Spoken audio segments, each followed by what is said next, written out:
So ayan guys, mag-food testing tayo para sa 20 million na kakainin ng mga buaya sa SONA. Kasi ganyang kababa ang tingin ng administrasyong ito. May papiging sila na 20 million sa SONA. Pero yung mga supporters nila sa labas ng SONA, gutom.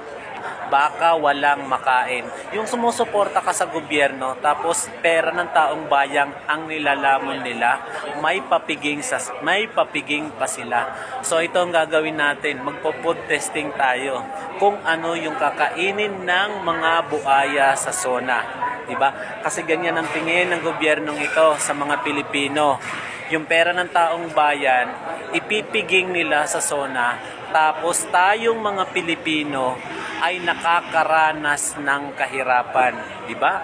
Yan, ganyan kababa ang tingin ng administrasyong ito sa mga kababayan nating Pilipino. Tama ang sinabi ni Duterte, spoiled brat yung presidente natin, di ba? Pansariling interest lang. Biruin mo, magpapapiging ka ng 20 million sa SONA, tapos maraming Pilipinong sadsad sa kahirapan na halos pagpag na lang ang kinakain.